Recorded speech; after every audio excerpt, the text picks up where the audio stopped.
the state of the auto sector with a variety of other specifics around that. We've got one witness for the first hour, several witnesses in the second hour.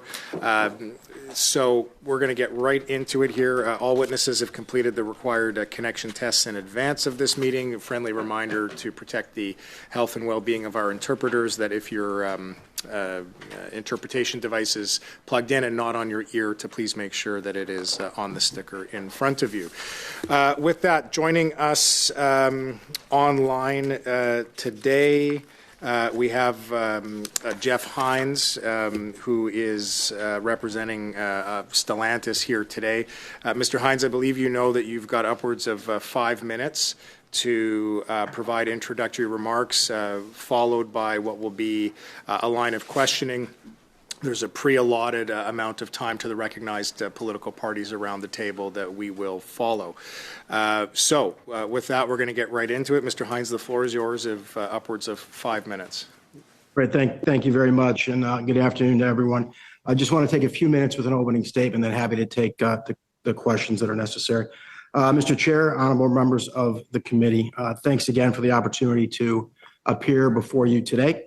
And a little background for Stellantis. We've been a proud part of Canada's automotive story for more than a century. This is, in fact, our 100-year anniversary here in Canada. We were born in Windsor on June 17th, 1925, just 11 days after the Chrysler Corporation was formed in the U.S. And since that time, our company, the variations of Stellantis, has directly and indirectly created tens of thousands of jobs, supported the Canadian economy from coast to coast to coast, built innovative, dependable vehicles that keep Canadians moving every single day. Since 2022, and more recently, we've announced $8.6 billion of Canadian-specific investments. Nearly all of those projects are either complete or well underway. They include the Nexstar Energy battery facility in Windsor, major upgrades to the Windsor assembly plant, and enhanced R&D capacity as well, along with the $1 billion earmarked for the Brampton assembly plant retool. Today, Stellantis employs approximately 9,000 Canadians across our manufacturing plants, our research and development center, and our business and distribution operations nationwide. Over the past 100 years, we built more than 25 million vehicles in Canada and sold them through a network of our more than 444 dealerships today. We're also proud to be one of the only 3 automakers in Canada that build more vehicles in Canada than we sell here. That distinction reflects our deep commitment to this country and to its role in our North American manufacturing. We've had strong, productive relationships with our labor unions, all levels of government, and certainly we're grateful for that partnership and the support extended to us during pivotal moments in our history. That collaboration has been instrumental in ensuring that Canada remains a key part of Stellantis's global strategy. To our dedicated employees and their families in Brampton, I want to say this directly to you, for those watching, that the recent decisions on the Brampton plant clearly not taken lightly, and we recognize the impact that these decisions have had, not only on you, but the community and the families involved. We have robust supports in place to help mitigate the current situation and the effects, and we are offering transfer opportunities at other Stellantis facilities wherever possible and wherever that makes sense for the employee or their family. And overall, our priority remains the same: long-term stability of our Canadian workforce. And while the economic landscape has certainly changed and it's shifted and certainly challenging today, the importance of Canada to Stellantis has not. We remain deeply invested in the future of Canadian manufacturing and innovation. Since 2022, we've added 600 highly skilled engineering jobs at our research and development center. And by early 26, we'll add approximately 1,500 additional new Canadian jobs to our Windsor assembly plant as well. And at the same time, we continue to work constructively with our government partners, stakeholders, our union, as we identify new opportunities and potential new products for Brampton. And as someone who's had the privilege of leading Stellantis Canada, I can tell you this: our success as a company is tied directly to Canada's success. It's not just a market to us, it's a home. It's built by communities, it's built by our dealers, it's built by our employees and all the communities that those folks represent. And they've represented us for generations.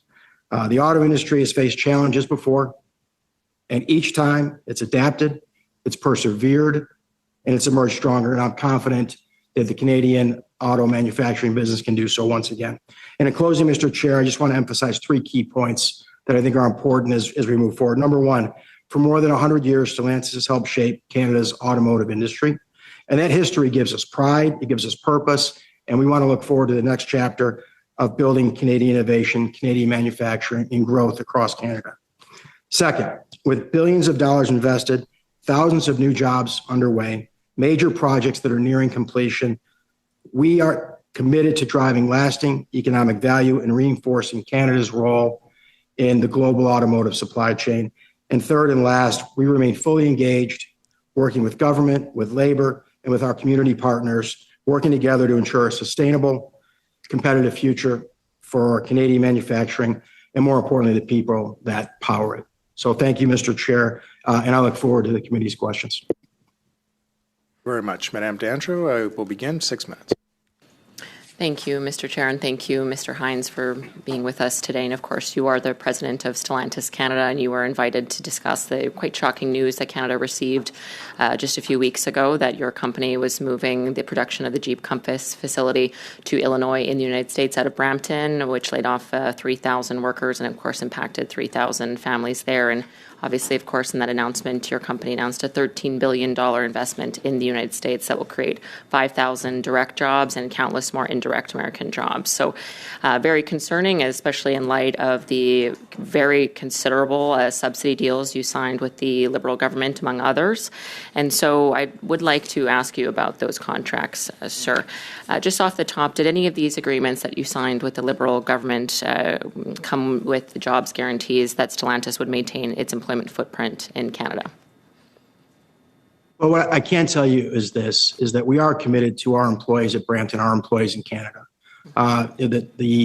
The dynamics of the contract and the contract signed, some of that obviously is going to remain confidential as the nature of those contracts are. But we are committed to maintaining the workforce in Canada. Thank you, Mr. Hines. No, I appreciate that, but I don't believe I'm asking you to reveal anything that's commercially sensitive. Oh, what the hell? To maintaining the workforce in Canada. Thank you, Mr. Hines. No, I appreciate that, but I don't believe I'm asking you to reveal anything that's commercially sensitive. I'm just asking if you agreed to take up to maintaining the workforce in Canada. Thank you, Mr. Hines. No, I appreciate this is the House to maintaining the workforce things like Canada-wide jobs guarantee. I don't believe that that's commercially sensitive. Well, what we have done is what the fuck is going on? This is literally straight. The plant is not closed. The workers remain. Things like Canada-wide jobs guarantee. I don't believe that that's commercially sensitive. Well, what we have done is, and I think it's clear, and this is an important point, I think, for the committee, is the plant is not closed. The workers remain laid off, and our commitment to those workers will remain. And what we are working through is potential possibilities for that plant to get those workers back to work in a way that's commercially viable. Thank you, Mr. Hines. But I do believe, from what we've understood from previous testimony on Monday, that while you are saying that publicly, that you do have plans, I do believe that that is in fact contingent on Canada getting an auto sector deal. And unfortunately, we haven't had any commitment from the Liberal government that an auto deal is imminent or forthcoming, or really it just hasn't been communicated that that's something that's on the near horizon. So my understanding is there are no plans for Brampton unless there is an auto deal, and a good auto deal for Canada. Is that not the case? Well, we certainly need some clarity from the trade situation that we have today. It's fluid, as you saw recent announcements over the last week. It's obviously a very fluid situation. But what we need, and I think the industry needs collectively, is clearly some stability in trade conversations so we can adjust and invest accordingly. Right, but our understanding is the Trump administration is very determined on these tariffs, and in fact, they've stated it, and I'll paraphrase, but my takeaway was that they're looking to bleed Canada's auto sector dry, and we are bleeding a lot of auto jobs, and that seems to be their mission. And again, we aren't receiving any confidence from the Liberal government that they're going to deliver an auto deal for Canadians imminently or on the near horizon. So, if all things being equal, and your situation that you're in today remains the same, a year from now, will that Brampton plant be operational? I think I can't speculate on that hypothetical. We certainly want to work with both sides of the government to come to a solution that maintains jobs and does the best that we can to keep Canadian jobs and keep Canadian manufacturing and keep our folks at Brampton working with a long-term sustainable operation.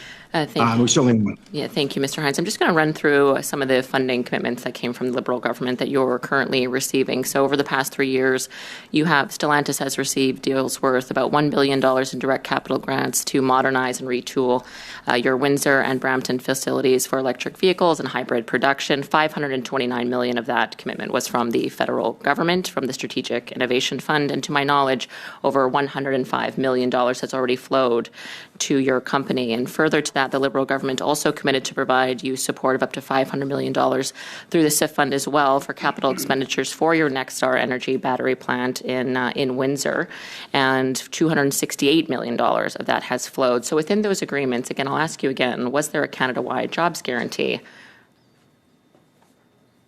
There certainly was every effort made to make sure that all of those investments are working. And I'll just go back to what I said originally, is that we have had over 1,000 jobs done at our Nexstar Energy plant. We have added and are in the process of adding 1,500 additional jobs at Windsor. And the folks at Brampton remain as part of our employment and employees, and we want to continue that, and that's what we're trying to do. And certainly want to work with our union colleagues in the government to make sure we can do that. Thank you. And I'll ask you again about the Nexstar Energy plant on the other subsidy agreement that came from the Liberal government in partnership with the government from Ontario. And that was to be up to $15 billion. In that agreement, sir, was there a Canada-wide jobs guarantee? I'm pretty keen on this, so I'll ask you again. And I would reiterate that we continue to have employment there. It's 1,000 employees today, with plans to add additional workers as the plant expands and the volume of what we do at that plant expands. So certainly have employees there today and more to come. Thank you, Mr. Hines. But I am a bit concerned because, again, I don't believe that this is commercially sensitive information of whether or not you committed with up to $16.5 billion of taxpayer funding and subsidies from the Liberal government and others. I don't believe it's commercially sensitive to ask and for you to say whether within any of those agreements, any of those multiple agreements, the Liberal government required a Canada-wide jobs guarantee in exchange for that considerable level of taxpayer funding. So I am concerned that you're not saying, which to me seems like there wasn't. So we continue to have jobs and we expand that plant. We continue to expand at our Windsor plant as well. We certainly appreciate all the support that we've gotten from both the provincial and the federal government. But certainly this is also an unusual time. And over the last 9 months especially, certainly more fluid than any of us expected when those contracts were completed. Thank you, Mr. Hines. Thank you, Madame Dancho. Madame O'Rourke, 6 minutes. Chair Carr. So, Mr. Hines, I certainly hope you're able to keep the commitments that you made in your opening statements for Canada and to the auto workers. You understand at this really challenging time when the government is standing with to fortify our auto sector in light of these unjustified and punishing U.S. tariffs. And I'm going to suggest, sir, that Stellantis' actions are contributing to this instability. And I'm going to assume you don't treat all your contractual obligations this way. Despite market changes, a contract's a contract. So you, sir, are on the hook for millions of dollars, and I'd like to know how this is affecting your business decisions.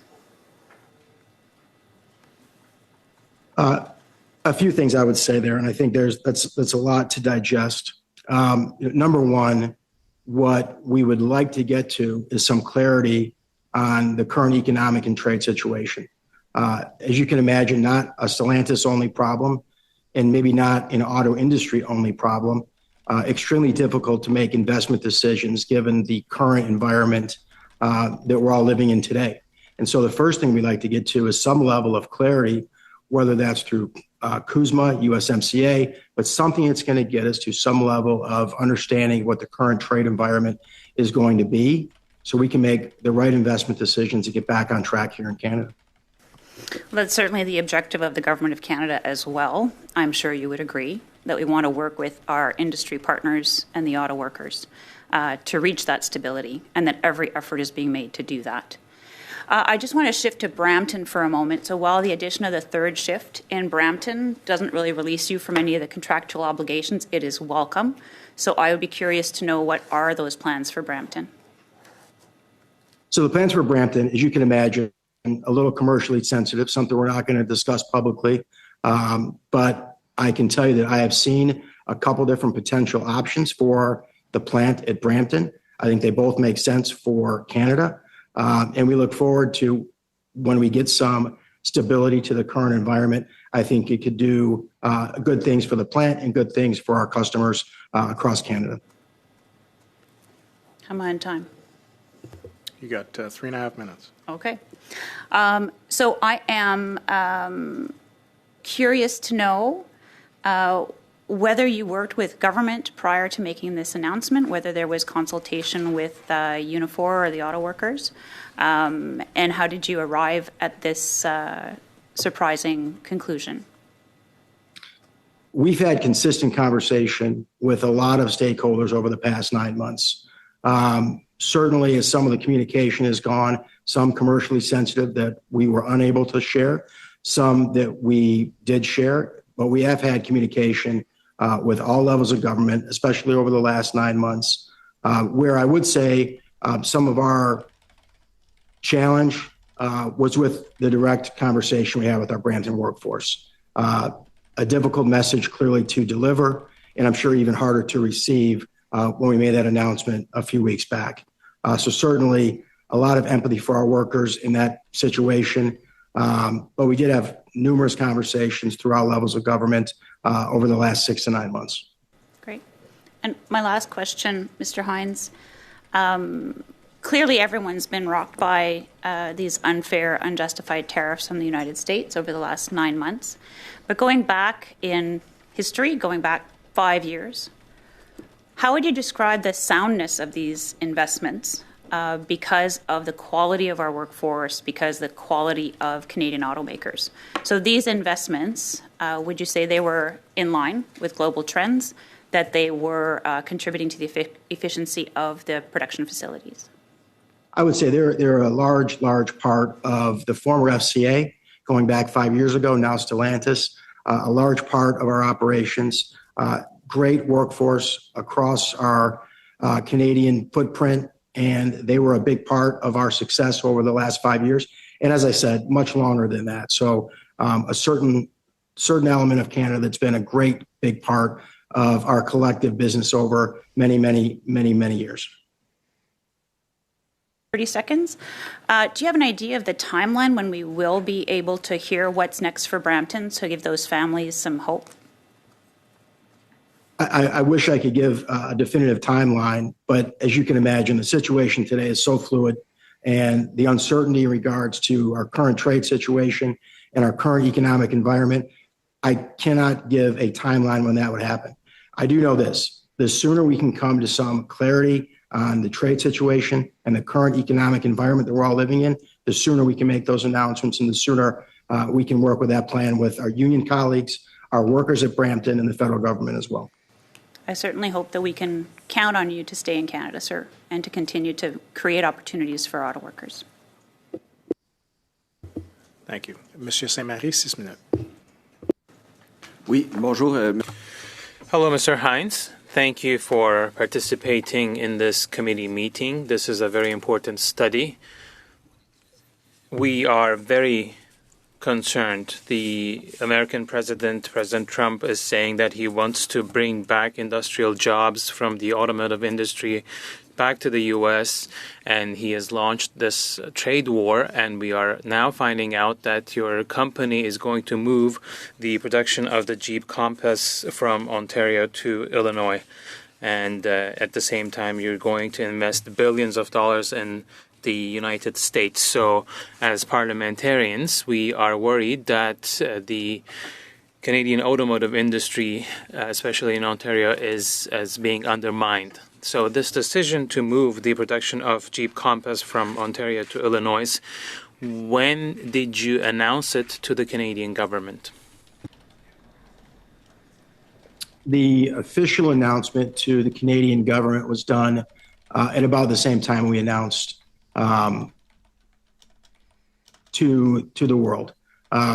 It was done slightly prior to that.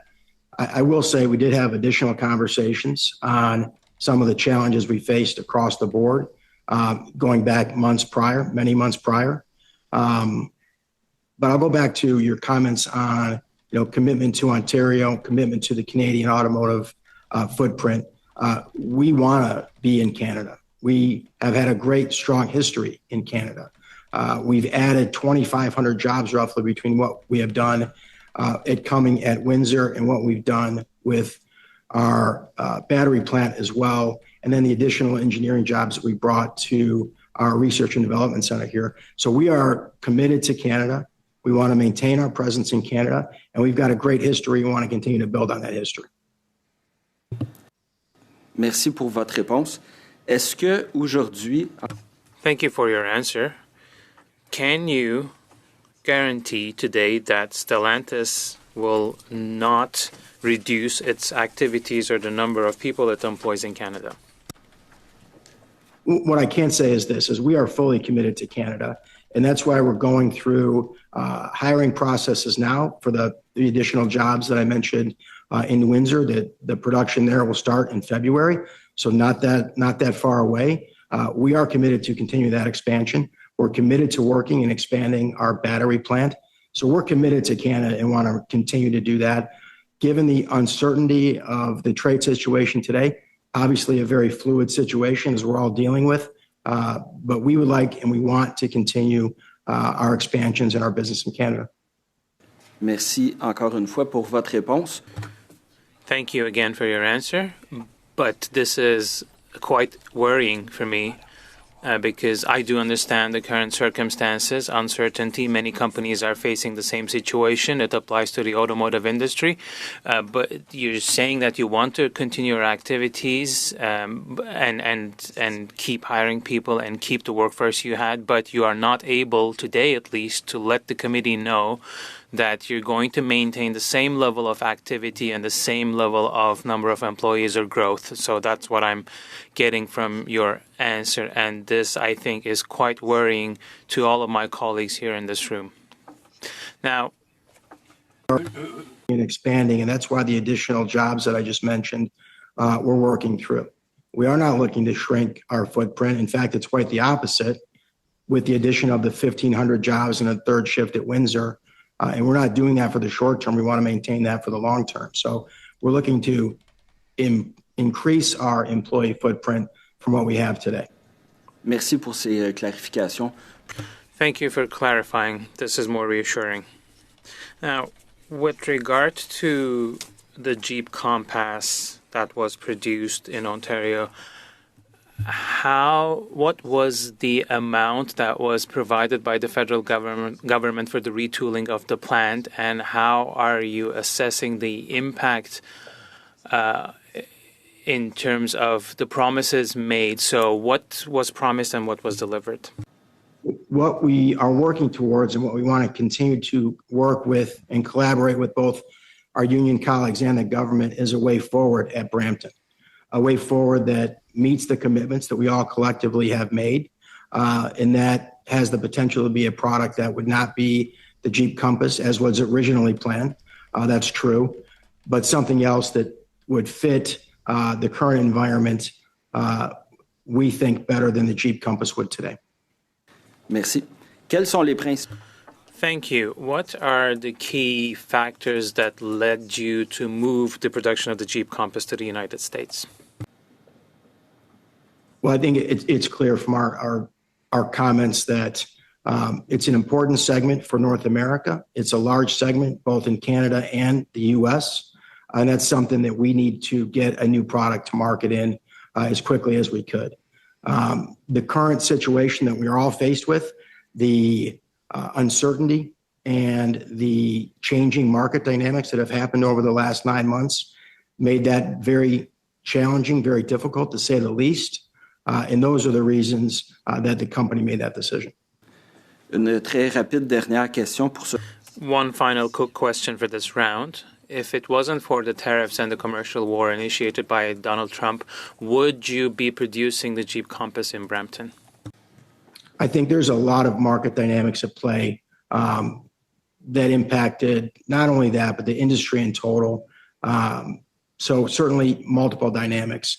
Did that have a large impact? Certainly the current situation certainly had an impact. Merci beaucoup. Thank you very much. See, Monsieur Thank you, Mr. St. Mary. Borelli, 5 minutes is yours. Chair, before I begin my line of questioning, I'd like to state something on record. Hours before the announcement, the official announcement that Stellantis would move production from the Brampton plant to Illinois, the company made robocalls to their employees and informing them that they'd be laid off. These employees that grew that business, that stood by your company, were treated in one of the most shockingly inhumane ways I have ever heard. So for the benefit of this committee and for the benefit of my colleagues across the table, I would like to ask for unanimous consent to play the robocall that was sent to the employees in Brampton. So, Ms. Borelli, I'll stop the clock for a moment. The challenge with this is that unless you've got appropriate translation that's been provided in advance and an opportunity for members to hear the video or the audio that you're referencing, it makes it quite challenging. I have to uphold respect for both official languages first and foremost. I'm not sure that the quality of that audio, without having tested it, is going to be something that we can work with. So what I might recommend is that should that be of importance to you moving forward, it's a conversation that you can have with our colleagues around the table, and if there is agreement to move forward with it, then we would take the necessary steps in order to ensure that it was brought to the quality that's necessary. Is this on a point of order, Madame Dancho? Yes, we do have a translated copy of the transcript, so we can provide that to the committee members right now. And again, I think that this is to make the point that the president hear what the workers had to hear, Mr. Chair. And it's a fairly simple audio. I think that the workers would appreciate the president knowing and the members of this committee knowing what was said to them when they were laid off, when 3,000 families heard that news. So I would just ask you to reconsider. We have the French transcript that we can provide to everyone, and I do think it would be right by workers to ensure this is on the record.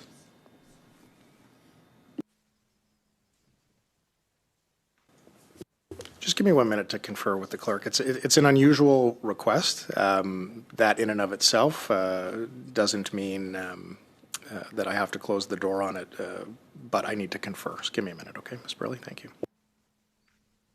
It's really not that difficult, man. It's an audio clip. We have live translation here. So if it's in English, you can have it translated to French live, just like somebody would be speaking English. There's no...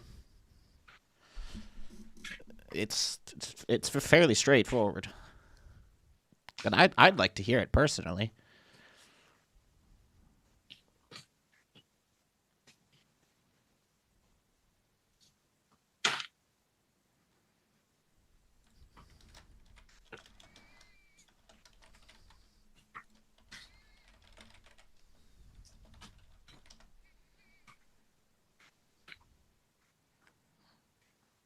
Come on, Ben. Like, let's get her going here, man.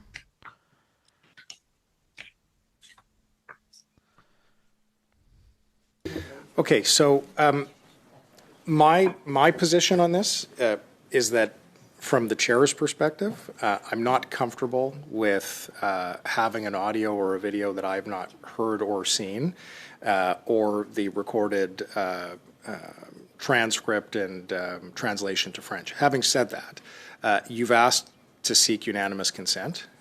So should it be the will of the committee, I'll cede to the will of the committee. My own view, as just mentioned, is that I have some challenges with this. However,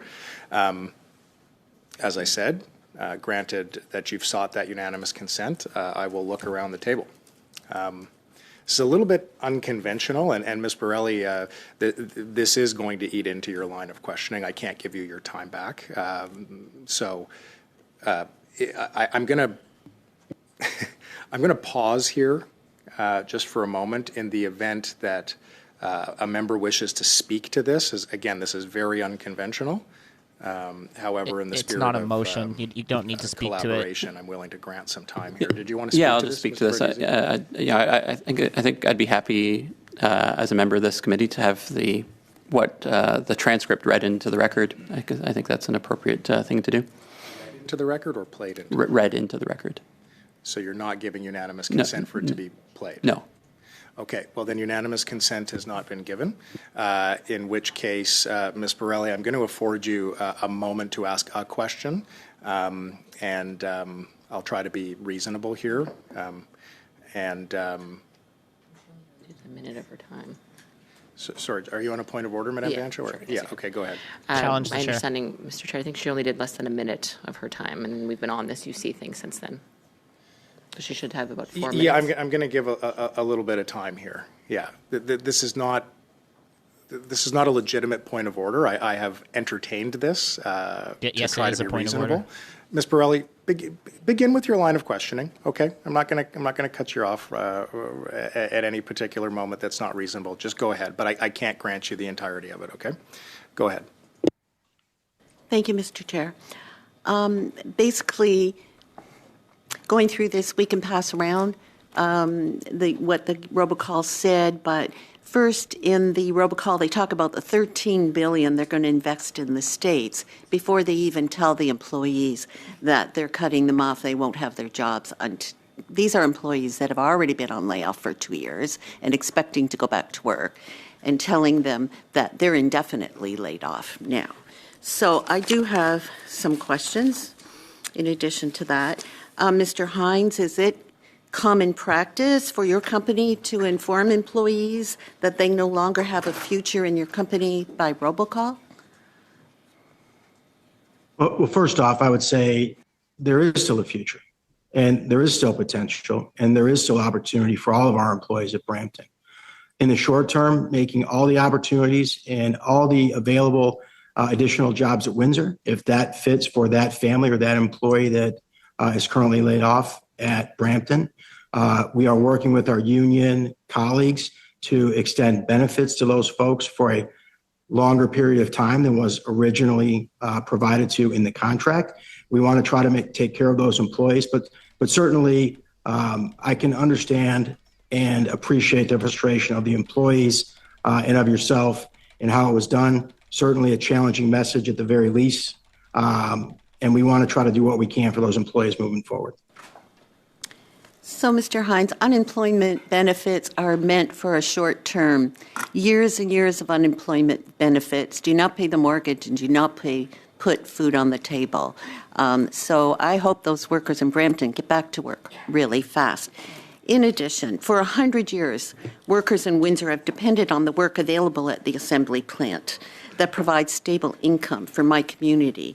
24,000 workers in my community depend on the auto industry for their jobs that are safe and provide well for their families.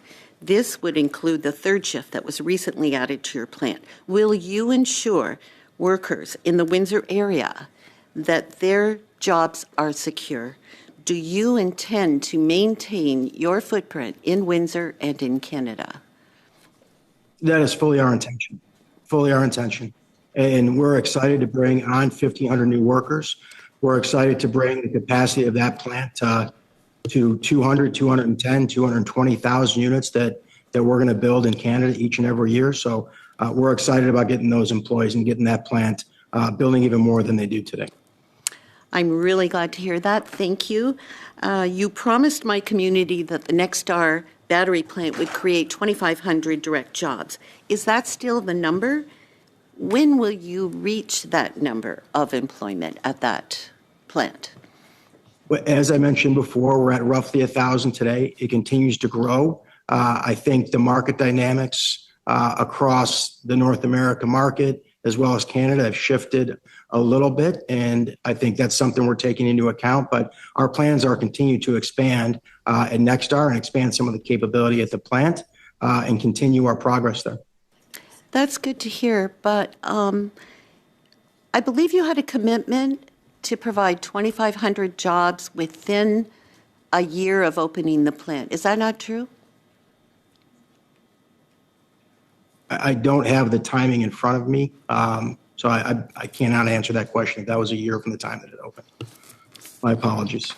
I do know that we continue to expand, and as I said, we want to continue to expand, and our investment there is collective investment is large, and we want to make sure that it continues.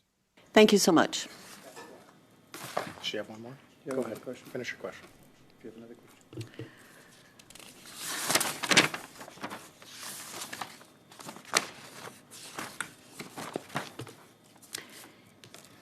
So you're telling me that Canadians can trust that you're going to be finding a new product to bring to Brampton and that you're going to continue your footprint across Canada and grow your factories in Brampton and in Windsor.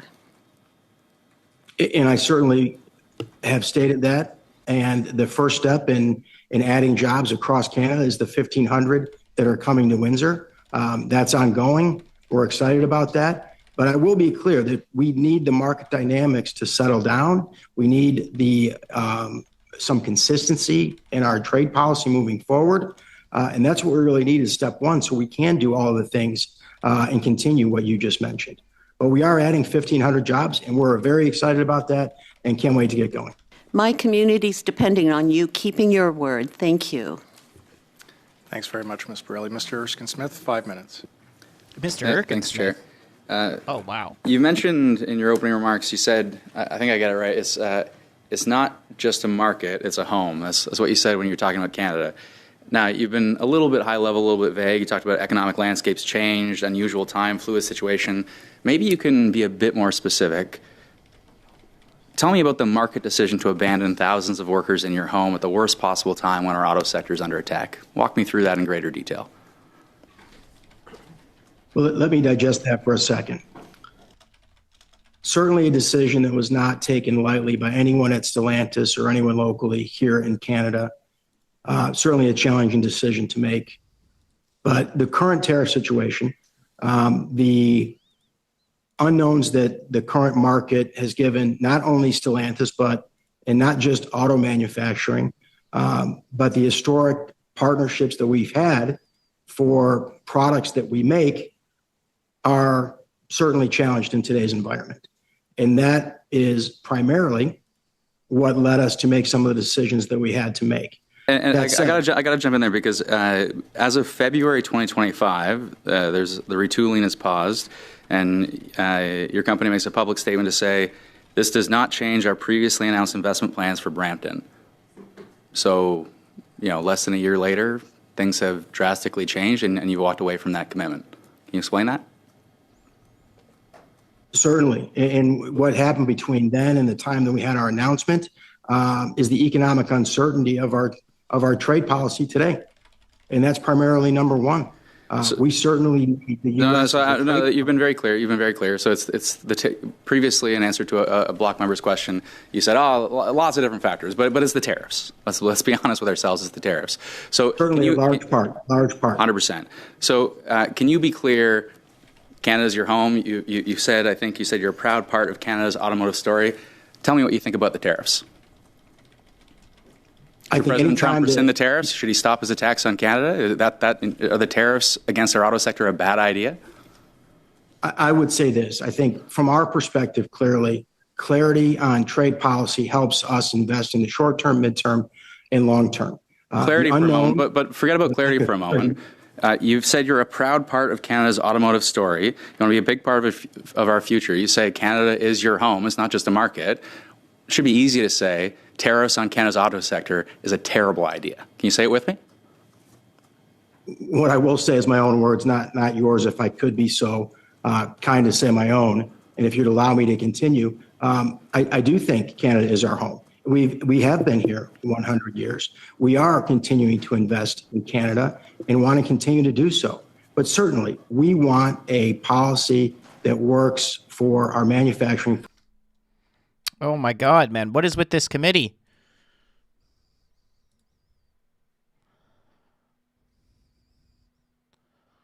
For God's sake. If this committee keeps doing this, I'm just going to switch over to the CRA. I'll give it like another 30 seconds here. Man, what is with this committee? What is with the tech in general today at Parliament? Like, they've just been having tech issues left, right, and center. Out of your control. But it doesn't sound like a firm commitment at all. Now, hundreds of millions of federal dollars, before we even talk about provincial dollars here in Ontario, but hundreds of millions of federal dollars have gone committed to that Brampton facility, specifically over $100 million has actually flowed. So what do you see as your obligations to the Canadian taxpayer and to the public? Clearly appreciative of all the support we've gotten from the Canadian government, both provincially and federally. And our idea, our plan, our strategy would be... Your obligation is appreciation? No, what do you see as your obligation to the Brampton facility based on taxpayer dollars? I don't care if you appreciate it. What's your obligation? Well, we want to make sure that we provide for those employees. And that's what I mentioned earlier, that we want to give them first chance to go to Windsor. That's a new employment opportunity that they could take advantage of. In the short term, while we have such uncertainty today, we want to try to continue the benefits they've accumulated. No, it's not the same as they would have at their Windsor opportunity, but we want to try to take care of the employees as best we can. But we need some economic certainty in order to make those decisions. As we wait for economic certainty, can we expect you to repay the money? We're certainly committed to helping our employees as best we can. And we want to continue with all of the commitments that we've made. And it starts with getting something that works in a trade so we can continue to expand at Brampton and continue the other expansion that I mentioned earlier. So what I have heard, and correct me if I'm wrong, what I have heard is Canada's your home, but you're abandoning thousands of workers. What I've heard is you've accepted hundreds of millions of dollars in commitments, including over $100 million specifically that's flowed for Brampton, but you have no intention of honoring your commitments to workers there, except with some vague possibility of jobs once you get economic certainty. And you won't say that tariffs on the auto sector here in Canada is a bad idea. It's certainly economically challenging, no doubt. And again, it's not just Stellantis. I think it's the industry and industry in total. We certainly need to come to some resolution sooner rather than later. And we do want to make sure that we help in our employees and talk about the commitments that we made to them and continue that with the potential of additional products that, in my mind, could work better than the previous plan. Thanks. Merci. Monsieur Saint-Marie, 2 minutes, 30 secondes. Mr. Saint-Marie, 2.5 minutes. Thank you, Chair. Mr. Hines, did Stellantis sign an agreement with the union where Stellantis promised to produce the Jeep Compass at the Brampton facility? Originally, that was the plan, to produce the Jeep Compass. That originally was the plan, and obviously, given the market dynamics that really started 9 months ago or so, very challenging to bring that to market, and that's why the adjustments were made. I'm going to ask the question again. Did you sign an agreement to this effect with the union to build the Jeep Compass at the Brampton facility? Did you sign an agreement with the union in 2023? The original agreement was to build a Jeep Compass at the Brampton facility. Merci pour cette clarification. Donc, okay, thanks for clarifying. So as you said, the circumstances changed, tariffs came on, and the global conditions have changed, which led you to make this shift. So if the U.S. president were to suspend the tariffs, or if they were to be annulled by the Supreme Court in the U.S., would you reconsider this decision and start building the Jeep Compass at the Brampton facility if the conditions were to change? We fully support some level of certainty from a trade front. That would be welcome news to not only Stellantis, but the... Oh my God, man.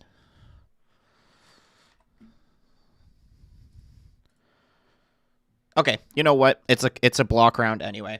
I'm getting sick of this committee having tech issues. Let's go hear what the CRA has to say about tax havens. Rounds of questioning. Our first will be Mr. Kelly from the Conservatives. You have 6 minutes. Okay, thank you, Chair.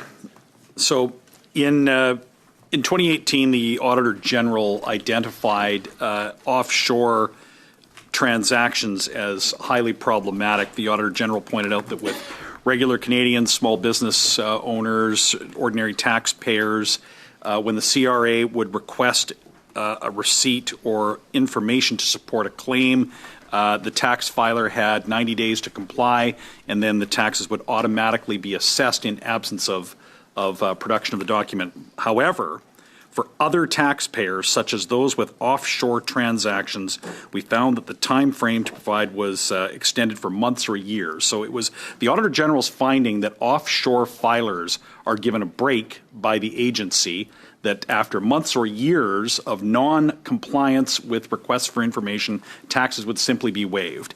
I asked Commissioner Hamilton about this at a more recent meeting when he was here in December. He didn't have any answer to my question about whether or not there has been real progress made. Can you tell me how do we now have an even playing field between ordinary Canadian tax filers and offshore tax filers, or those with offshore accounts?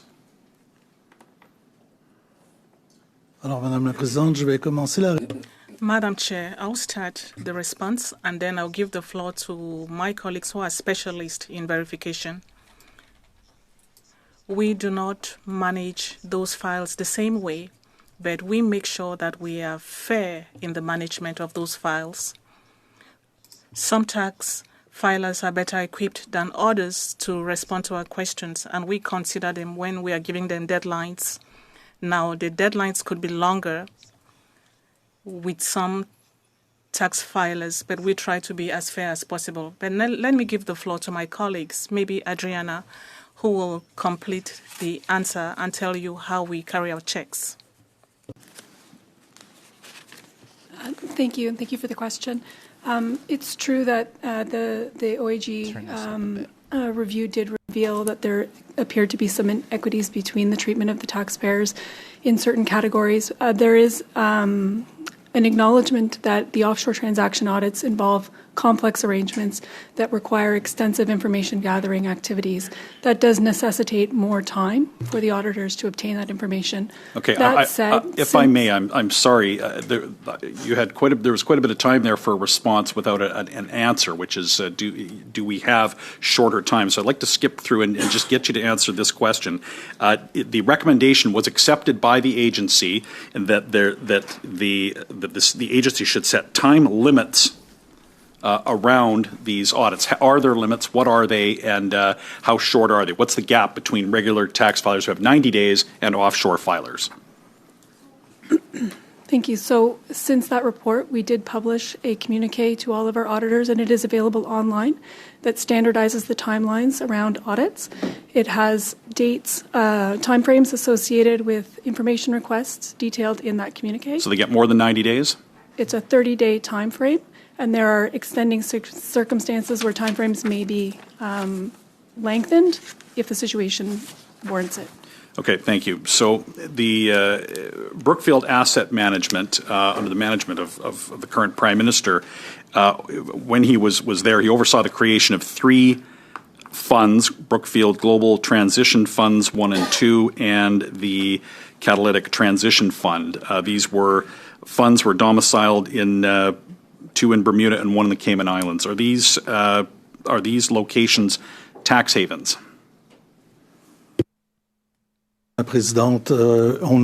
Madam Chair, we cannot discuss the files of individuals, unfortunately. My question was, are Bermuda and the Cayman Islands tax havens? I think it's reasonable to call them low or no tax jurisdictions. Okay, thank you. And how much does the use of tax havens by large companies cost Canadians in lost revenue?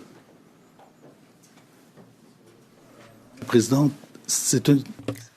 Madam Chair, it's difficult to answer that question because we carried out some studies, even some at international level, to determine the gap between taxes to be paid and those actually paid by the taxpayers. The agency has already published a report on the gaps between the taxes to be paid, and the last study was in 2022. At the time, it was about $1 to $3 billion as a tax gap, but that's an estimate that is based on many theories. It is difficult to give a figure. Today, does the Canada Revenue Agency now give the PBO access to the information that they have long requested and has been refused by the agency so that they can measure the tax gap? And I'm not talking about macroeconomic data. I'm talking about the actual tax information that successive PBOs have requested from the CRA. Thank do you you, now Mr. cooperate? Kelly. That's We've got your time. 10 seconds, I think. Nope, that was it. So we'll move on to Monsieur Let the Lavoie. witness for answer. 6 minutes. Merci, Madame la Présidente. Thank you, Madam Chair. Yeah, I'm going to skip ahead because this is just Thank from, you, witnesses, for being here. while we were watching the other committee. I am MP from Quebec, Lepoix-Lebu. I worked I'm gonna for skip 20 ahead years to the in next bank. con round. Certain active business income. Thank you. You have 5 seconds left, Mr. Simard. Thank you. Merci, Monsieur Simard. Thank you, Mr. Simard. 5 minutes. Thank you, Madam Speaker. So Canadians pay taxes when they earn a paycheck, when they buy a house, when they own any property, when they spend money, and of course, even when they die. So it does feel for the average Canadian that there's no way to avoid the taxman unless, of course, you're wealthy enough to set up an offshore tax haven. And so Canadians were shocked to learn that the Prime Minister once chaired a pension fund that was deliberately based out of Bermuda, which is one of the world's top tax havens, to avoid paying the same taxes that every Canadian family would have to pay.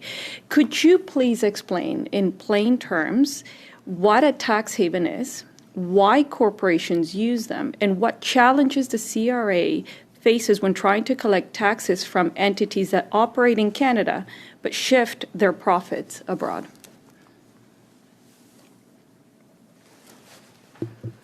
Sure, I'll start on that one. So tax haven is a term for a jurisdiction that imposes low, minimal, or no income tax, often corporate income tax, but can be personal income tax as well. Sometimes it's a special regime that's available only to foreign entities with the objective, occasionally, of attempting to attract investment income from other countries. So that's kind of a definition of a tax haven. You asked, and just to get your question clear, you asked about challenges the CRA encounters. Why corporations use them, and then the challenges. Why corporations use them. In my experience, corporations generally are motivated to return profits to shareholders. That's their bottom line objective most of the time, is to benefit shareholders. And so they look to provide the highest after-tax return possible. So they're looking for low tax rates. That's a reasonable objective for business people. Our challenge at CRA is to make sure that profits attributable to Canada are properly reported in Canada, and that profits that belong to other countries, such as important trading partners like the United States and the Europeans, Japanese, Koreans, that profits earned in those countries can be taxable appropriately in those countries as well. So we have some tools. Currently, we use transfer pricing rules consistently with other countries that require that intragroup transactions occur at arm's length prices, so really at commercial terms within a multinational group across its supply chain. my colleague Trevor mentioned the foreign accrual property income rules. So Canada has a policy of requiring that passive income that's earned offshore by Canadian multinationals and Canadian high-income individuals is taxable on an accrual basis in Canada as a general matter. May I ask a follow-up question? Would you agree that ordinary Canadians don't have the luxury of setting up these complicated offshore tax havens, or tax structures, rather, in countries like Bermuda to avoid paying taxes? Because they're not simple structures. There are certain transaction costs that have to be taken into consideration for offshore structures. Mm-hmm. So would you say that ordinary Canadians would not have the luxury to set those structures up then? I think that's fair. And would you agree that when high-income individuals or corporations move taxes offshore, the burden doesn't actually disappear, that it actually shifts onto the shoulders of working Canadians who don't have access to these schemes? I guess the CRA is very active in applying Canada's tax rules to ensure that all Canadians are paying taxes appropriately under our laws. We have a lot of good new tools, and we're experiencing a lot more success than previously. So I guess I would just say it's not the case that rich people can simply shift funds offshore and avoid detection and avoid the law. And, I mean, you explained that there are transactional costs to setting up these structures, right? In other words, you have to be able to afford an expensive lawyer, an expensive accountant to be able to set them up. And that oftentimes is not accessible to an ordinary Canadian. So on that basis, then, these structures are not available to ordinary Canadians. It's only to the wealthier. Thank you, Ms. Kobina. That's your time. We're going to move to Mr. Sawatsky now for 5 minutes. Okay, again, I'm going to skip ahead to the next Conservative round. Thank you, Chair, and thank you to all the witnesses. We'll be caught up live. So one of the things that makes Canada such a special place to live is the opportunity. If it fails Thank to do... you, Mr. Halan, for 5 minutes. Mr. Oh, you switched? Okay. Last week at the Ethics Committee, there was testimony from the Center for International Corporate Tax Accountability and Research that stated that in the past 5 years, Brookfield's tax gap in the last 5 years between 2017 and 2021, this quoting from a report, was over $6.5 billion. So it was the testimony of an expert at Ethics that the tax gap from that one tax filer alone was $6.5 billion. So I'm going to ask maybe for a little more information on the tax gap.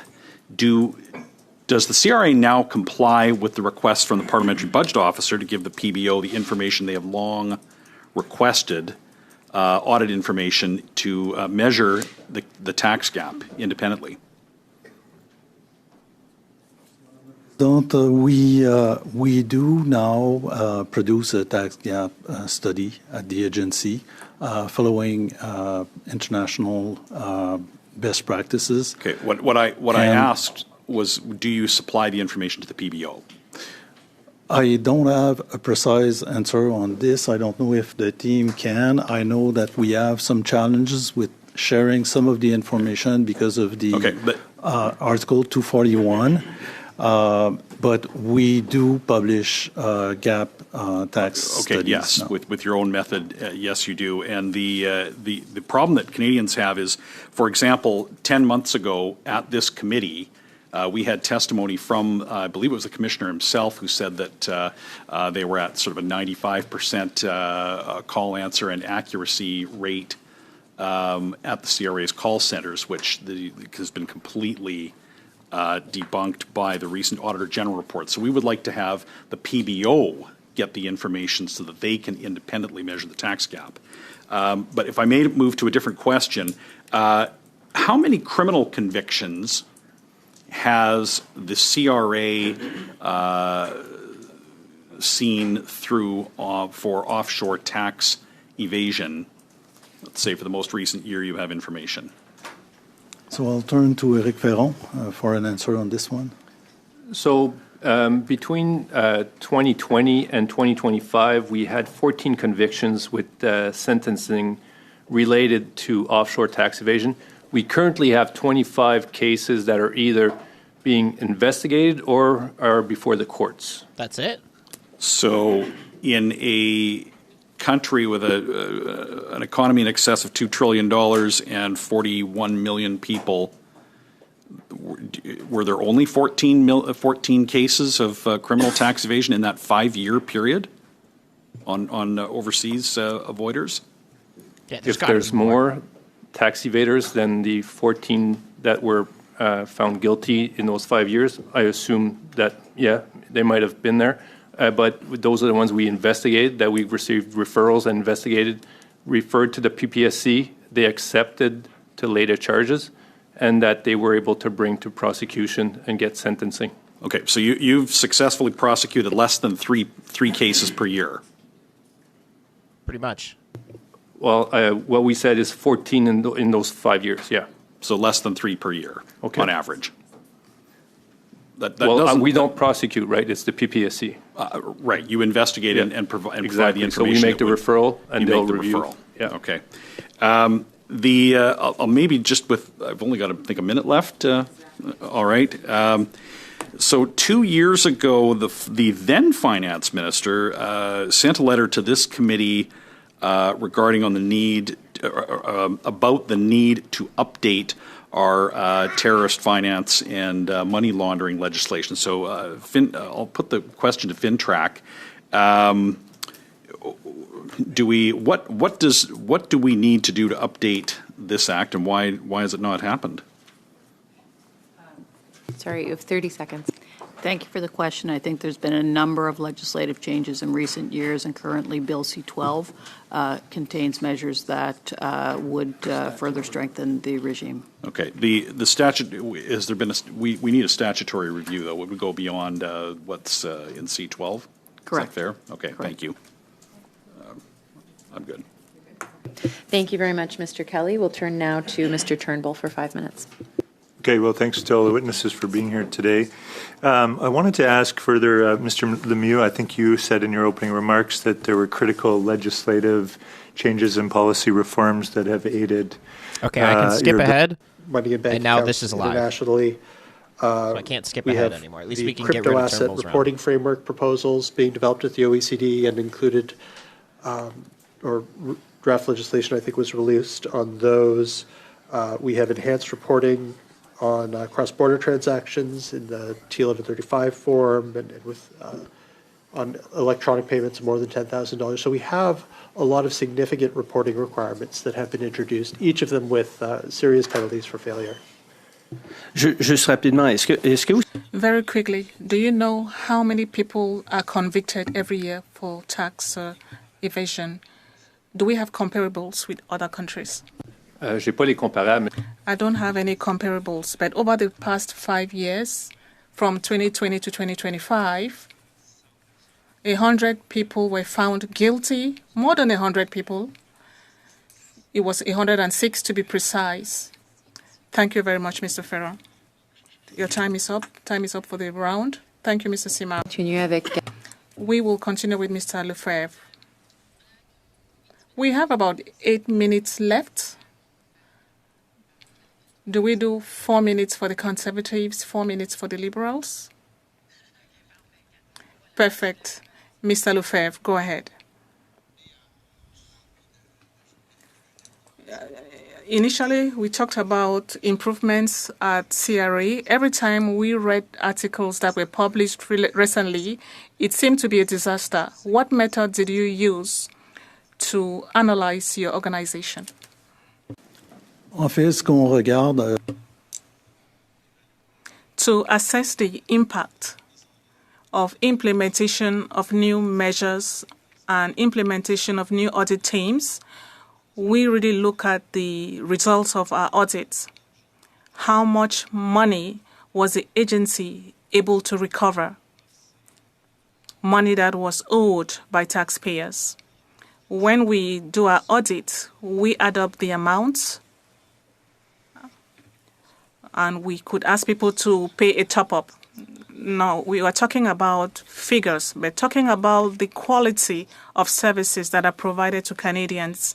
Is there a method that is used to be able to prepare an organizational balance sheet at CRA? There are various service standards that are published. The agency uses them to measure the quality of services. Every year, we present a report to Parliament on those service standards. If I asked you to give us 2 weaknesses at the agency, well, what will those weaknesses be?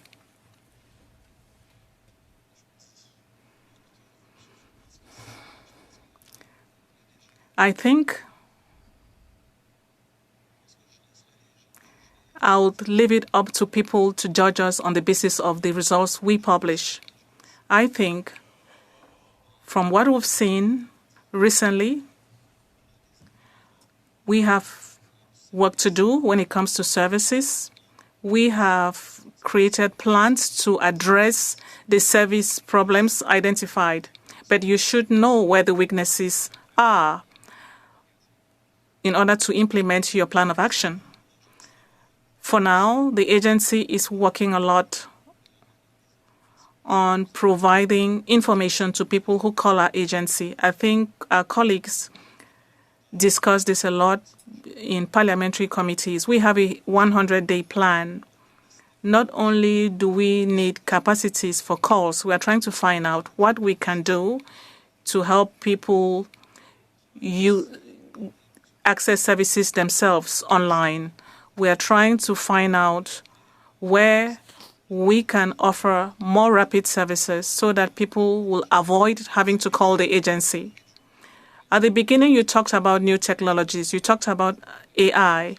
That could be a possible solution. Well, we need to see whether results will be good. And Ms. McLean, you said it takes experts.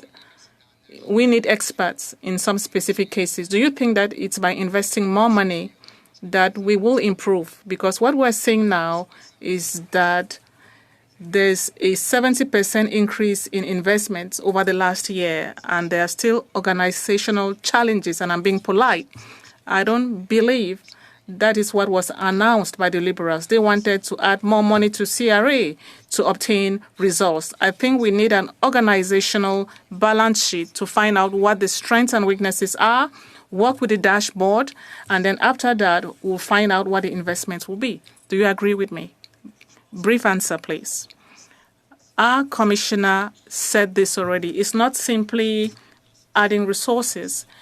It's also finding the best technologies, reviewing our methods to serve Canadians best. So it's not simply by adding money that will get to our objectives. Thank you, Mr. Lefebvre and Mr. Lemieux. Mr. Lavoie, it's now your turn for the next round. Thank you, Madam Chair. My question is for Mr. McGowan. Talking about corporations, I love corporations. I worked in banks for a long time, and I represented them at the Chambers of Commerce. Now, at the department, how does the department assess the effect of offshore tax evasion on corporations when it comes to respecting their tax obligations right here in Canada? Thank you for the question, and hopefully this will balance an earlier question that I wasn't able to finish as well. There's a constant balancing act between competitiveness. We want our businesses and our multinationals to succeed when they're competing in foreign markets, and also a desire to not facilitate inappropriate tax avoidance and erode the Canadian tax base. We've seen several measures over the last few years, very technical, I won't get into them, but trying to respond to planning that has arisen, that has inappropriately eroded the Canadian tax base. So we have at the Department of Finance and the Tax Policy Branch a team of economists that we work very closely with our economists and lawyers to help ensure that in the markets in which Canadian multinationals compete, they compete on a level playing field, And so the best business ideas can win. And we consult regularly with businesses. For each of our tax measures, we consult somewhat continuously throughout the year, gathering feedback, making refinements to our proposals, and trying to ensure that they meet their objectives as efficiently and effectively as they can. Puis, je vais vous poser une question. I'll ask you a question out of left base. Over the last 5 years, what would you say you are proud to have improved? What can you say you are proud of having accomplished? If someone were to ask you that question, what would you say as your pride over the past 5 years? It's difficult on a personal level to keep track of time, but over the last 5 years, the pandemic response involved a very significant involvement from my branch. Yes. I think over a very short period of time, maybe 72 hours, the wage subsidy was developed from idea to final products, which helped deliver very rapidly much needed help to Canadians at a difficult time. So that sort of jumps to mind. Yeah, and then we asked them to pay back the CERB. Merci. Thank you. I know you talked about this a while ago when you talked about figures. What are the potential economic benefits of all the international compliance measures that you are implementing? Our proposed revenue impacts associated with each of the measures we've talked about are contained in the relevant budget information. Pillar 2, for example, was projected to have around a $2.1 billion per year positive impact on government revenues. The EIFEL or interest deductibility rules, the amounts increase over year to year, but I think around now it was $1.6 to $1.8 billion a year. Those are probably the two largest ones, but many of our others are contained in the relevant budget documents. Great, thank you, Mr. McGowan. Merci, Monsieur Lavoie. J'aimerais.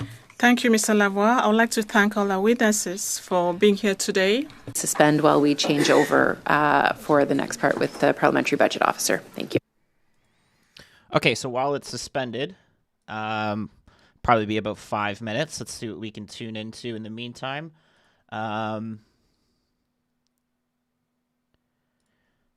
Let's take a look at what happened in ethics. We'll just watch one round of like Cooper or Barrett.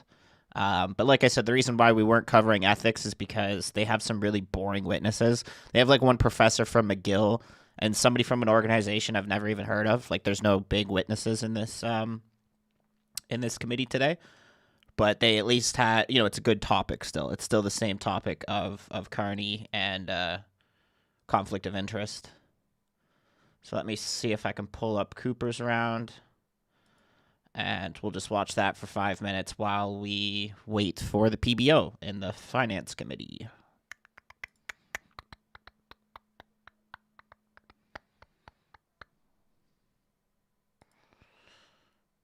Yeah, and this one individual, this one witness looks like a kook.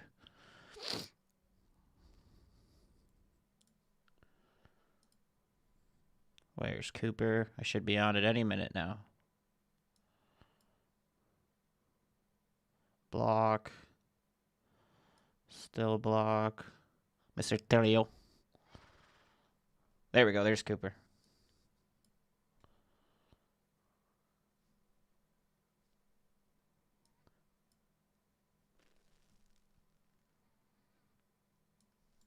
Okay.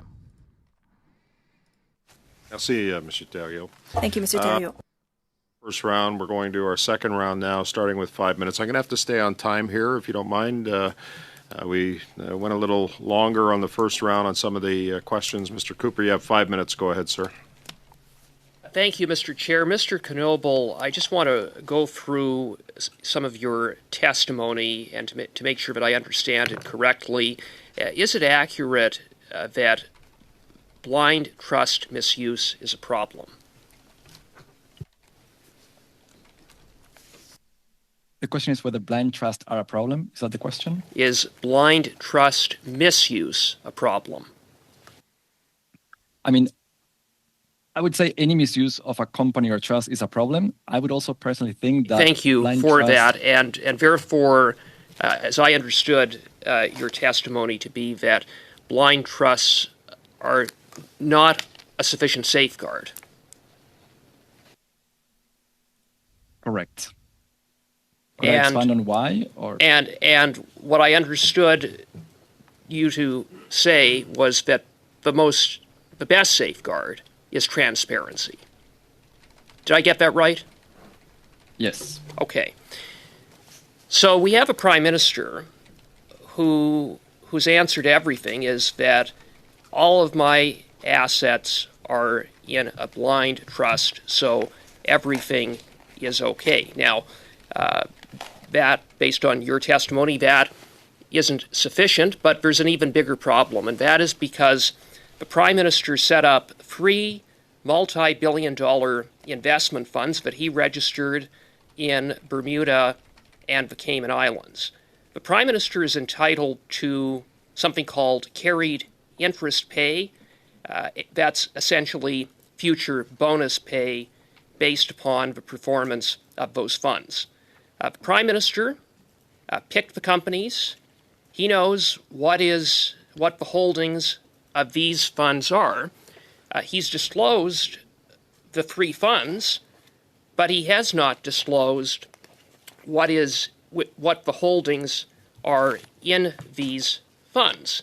And therefore, the Prime Minister is not being transparent about potential conflicts of interest. So would you concur that even if the Prime Minister isn't technically by law under the Conflict of Interest Act required to disclose the holdings of those funds that he set up, in the interest of transparency, shouldn't he?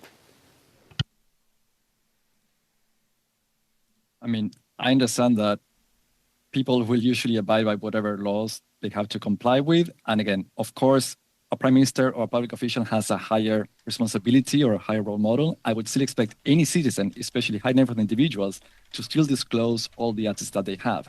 I do not think that a blind trust can create enough safeguard to ensure that no problems will be there. So it's much better for at least authorities to know exactly what assets are held in a trust. But in the case of a prime minister or another public officer, ideally the full general public would know what's there, and then they can judge whether any conflict of interest is happening with a government contract or with any other transaction, instead of simply having to rely blindly on what is happening. Now, we have a prime minister who has tens of millions of dollars tied up in in offshore tax havens. Technically, under the law, he can do that. As you note, the Prime Minister really ought to be held to a higher standard as a public office holder, as the highest public office holder in the land.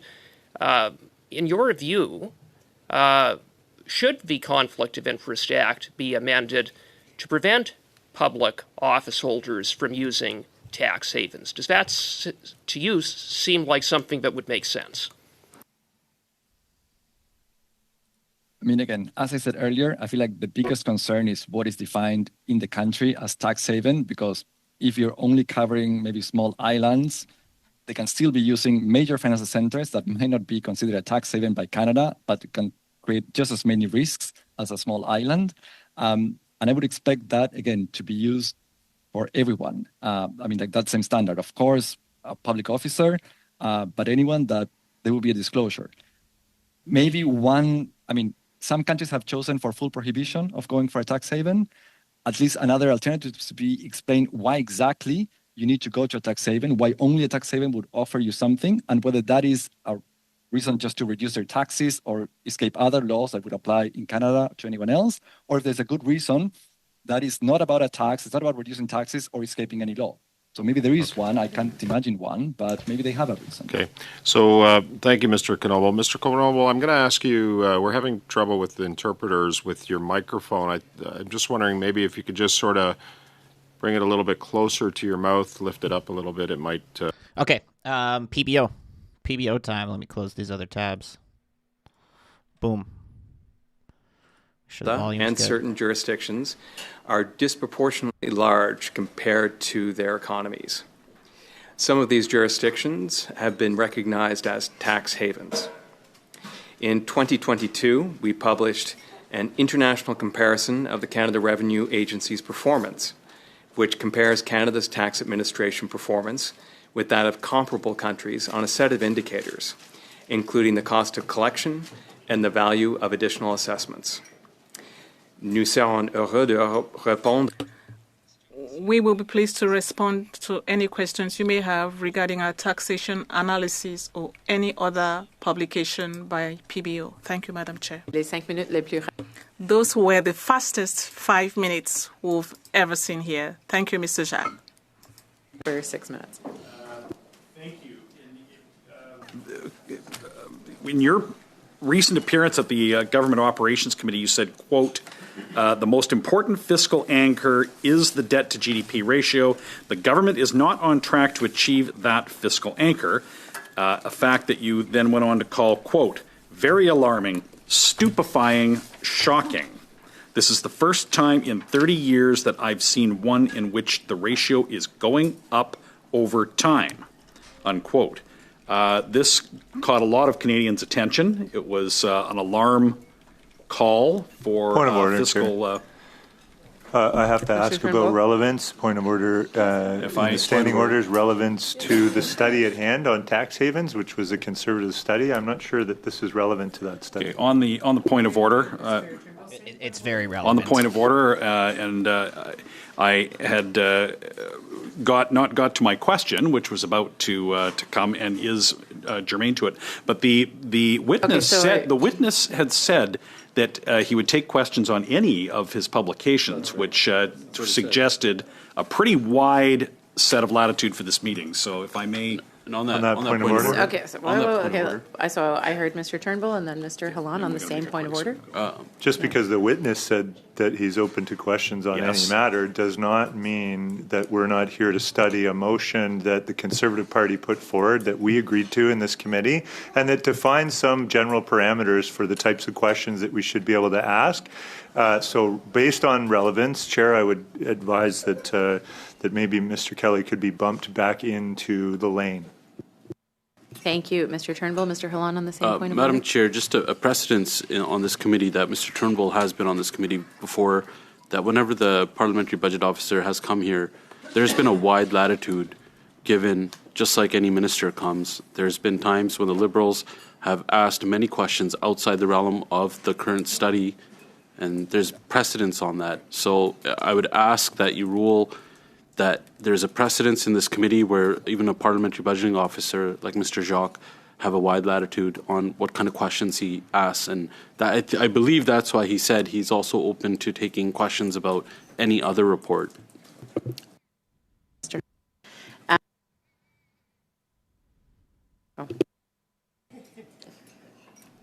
I'm unmuted?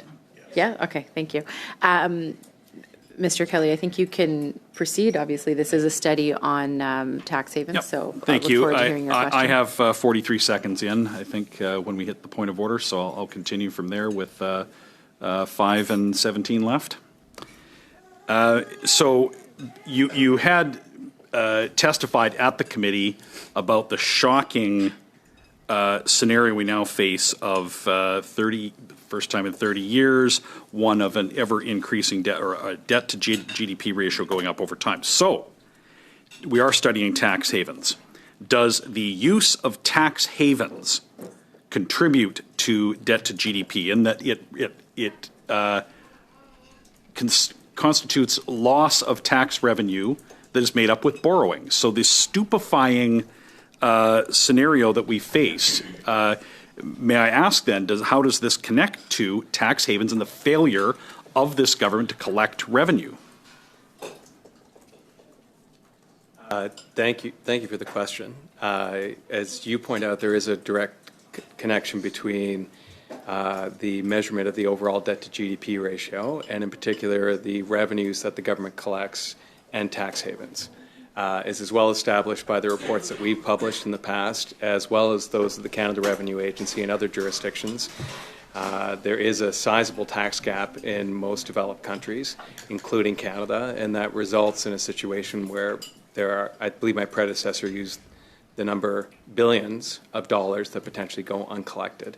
And I believe the Canada Revenue Agency has also published several reports on the tax gap that also use the billions term as well. Okay, so your predecessor and his predecessor both tried to get information from the CRA to help you better measure the tax gap. Are you getting the cooperation that your office has historically sought to accurately measure the tax gap? So I think there are two parts to an answer to that question. The first is information flow with government departments is generally good, including that of the Canada Revenue Agency. That said, when it comes to actually measuring the tax gap, there are specific data sets that we or anyone would require to actually generate a reliable or reasonable estimate. And currently the determination by the government and the Canada Revenue Agency is pursuant to Section 241 of the Income Tax Act.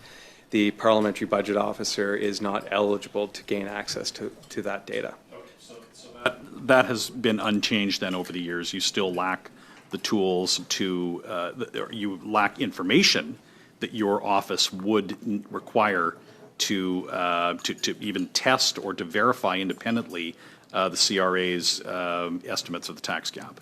That is correct, and I believe that was if I may add, I believe it's the motivation for Bill S-217 that's currently in the Senate that was moved by Senator Percy Down that would ensure that the Parliamentary Budget Officer. Yes, I'm very familiar with it, having moved exactly that bill as Bill to S-243 in the 42nd Parliament, which the Liberal members voted against and prevented it from passing.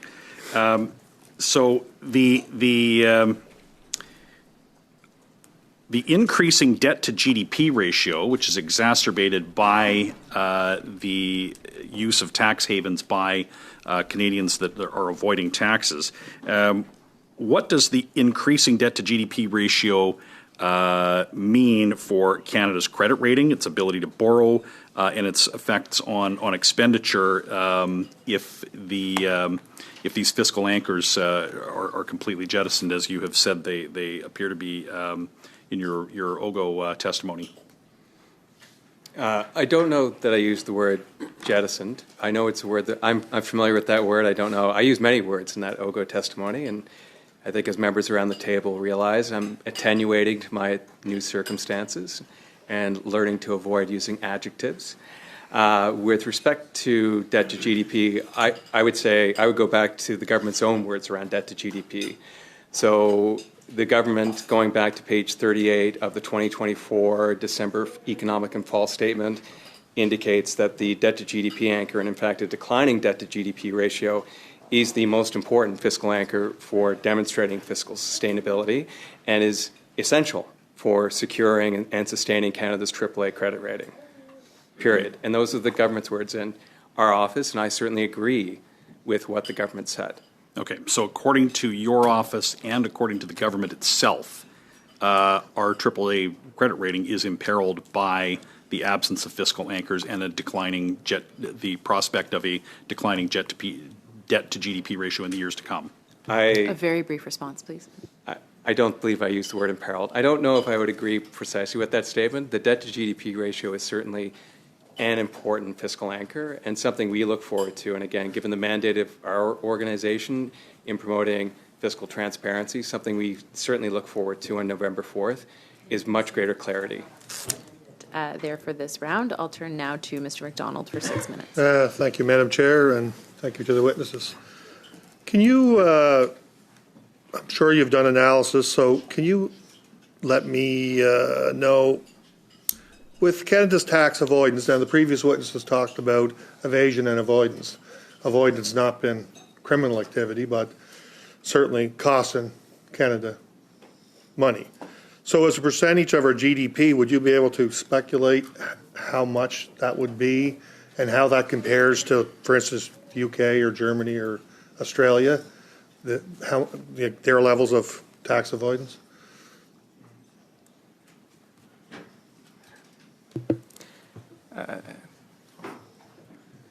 Thank you for the question.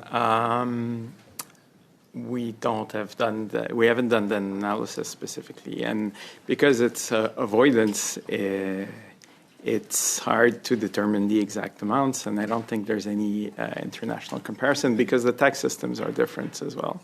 But I guess one ballpark amount would be to go into the latest CRA's estimate of the tax gap, which they provide some amounts and in percentage of the corresponding tax revenue.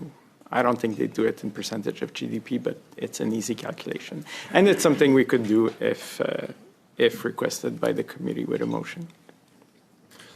Okay, so further to that line of question, what's your current estimate of the annual federal revenue loss to international profit shifting and tax haven use by Canadian corporations? Don't have a figure on that thing? You don't have it. Yeah, we currently don't have an estimate. The estimates, and I guess this speaks to the urgency of coming up with a comprehensive estimate around the tax gap. So looking at the report that we published in 2019 using 2018 data, which again we're looking at a number in the low billions with respect to multinational corporations, and again it's 2019 based upon 2018 data. It's very indirect, and the data that one would need to actually obtain a more precise estimate sits within the Canada Revenue Agency, and we don't have access to it. The Canada Revenue Agency, at around the same time, they published a number of around $3 billion on the personal side. So revenue coming in, or foregone revenue, tax revenue, based upon assets held internationally that were currently not being taxed.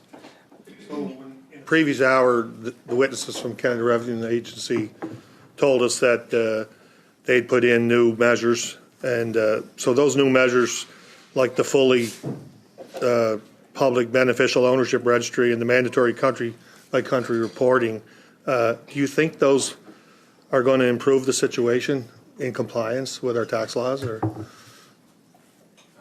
I would say that it's a great question, and it's a question that we are probably not well placed to answer at this point, not being intimately familiar with the internal operations of how CRA is planning on implementing those changes.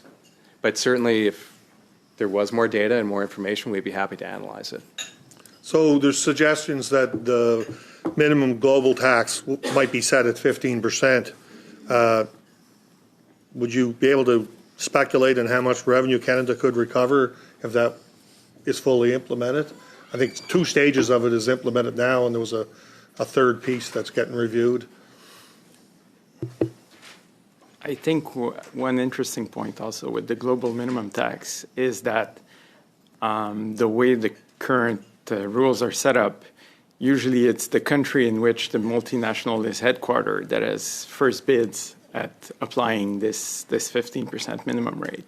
And then what the person from CRA, or I think it was the official from finance, and there's the UTPR rule, which would allow a country where the multinational is not headquartered to kind of add a top-up on that if it wasn't already implemented, or if that 15% wasn't taxed by the home country where the multinational is headquartered. So one significant issue with that, I believe, is the United States recently have asked for a carve-out out of these rules, which means potentially many of these multinationals, there are numbers floating around that there is potentially up to 40 or 50% of the global tax avoidance by corporation that comes from U.S. multinational. So if the U.S. wants to be carved out of those rules, then it's going to be hard for countries like Canada to apply the top-up. And we might get tariffs or additional things like that in retaliation, as we've seen with the digital service tax that was scrapped. Okay. So we talked about the tax gap, and maybe I didn't fully understand what you said originally, but Do you have an estimate of what the tax gap is now? Money that we're not collecting that we should be collecting? No, we do not. No. But the CRA has figures and they calculate that. They do calculate that. So we were originally, the request originally came to us from Senator Down way back in 2012. At that point, we entered into consultations and discussions with the Canada Revenue Agency. The Canada Revenue Agency quickly concluded that from their perspective, they are legally prohibited from sharing the relevant data with us that would allow us to calculate the tax gap. And ultimately, several years later, they ultimately decided to calculate the tax gap on their own. Great. Thank you, Mr. Jakes. Thank you, Mr. McDonald. Monsieur Simard pour 6 minutes. Merci beaucoup, Madame. Thank you very much, Chair. If I understand you well, turn this up a little bit, and understand what you just said, the PBO doesn't have the true picture of the tax evasion and tax avoidance situation. You are working on the basis of data that are probably provided to you by CRA, but you don't have everything correct. So for your reports, you work with the piecemeal reports you receive from CRA. As we mentioned already, to have precise estimates on cases concerning the tax gaps for income, there is an obligation to obtain confidential and private data that is kept by CRA. I understand, Mr. Jacques, that you are an economist and you prefer dealing with quantities rather than quality. But I would like us to talk about quality because I wonder how we can justify the use of tax havens.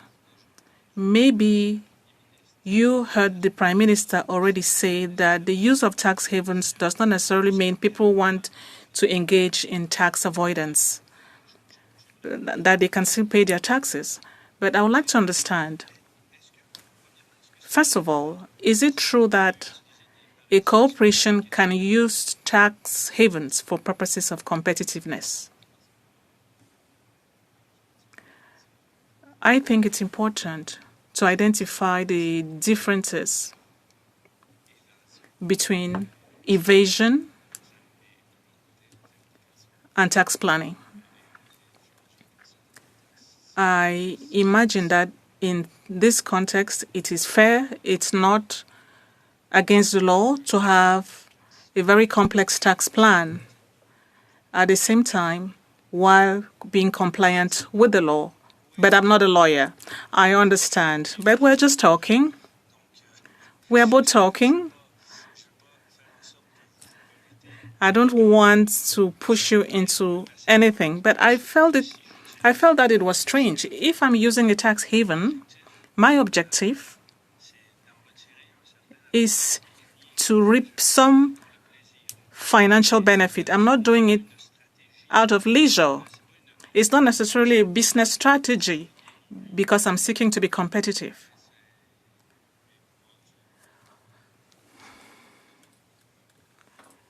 It could be the same argument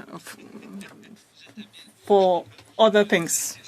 Je sais pas si vous avez déjà mesuré. I don't know if you've already assessed the efficiency of measures. Is it possible to assess the measures taken by CRA in fighting tax evasion? A public servant gave us an answer a while ago, which made me wonder. We asked for statistics on tax evasion convictions, and he said from 2020 to 2025, there have only been 106 convictions, so 22 a year. So if there are only 22 convictions a year, it means that there's really a problem when it comes to punishment, when it comes to punishing tax evasion and tax avoidance. Do you have comparables? On a préparé un. We prepared a report in 2022 with international comparables of CRA results, but these were based on the results obtained from an international survey that was done by the IMF and OECD. They didn't particularly talk about the number of convictions. We were looking more into the additional income coming from audits, and then that was compared with other countries. Generally speaking, Canada was slightly above or below the average, but not necessarily among the best, but not amongst the worst either. But talking about convictions, we did not talk about that. Something else the person from CRA did not mention, but which we must consider, is that maybe files cover a number of years. So maybe those tax files have been avoiding taxes for many years. It takes time to collect data. So without maybe trying to excuse them, we need to understand the complexity of the files, because one conviction does not necessarily have to do with one single year. It could cover a number of years. Thank you. Merci, Monsieur Simard. Thank you, Mr. Simard. Thank you, witnesses. Mr. Halan, for the next round of questions for 5 minutes, please. Thanks, Chair. Mr. Jakes, thanks for being here.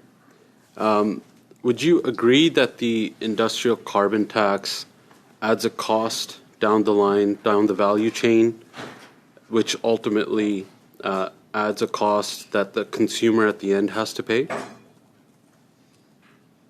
Theoretically, any tax within the system will ultimately increase the end prices of the goods that are being sold.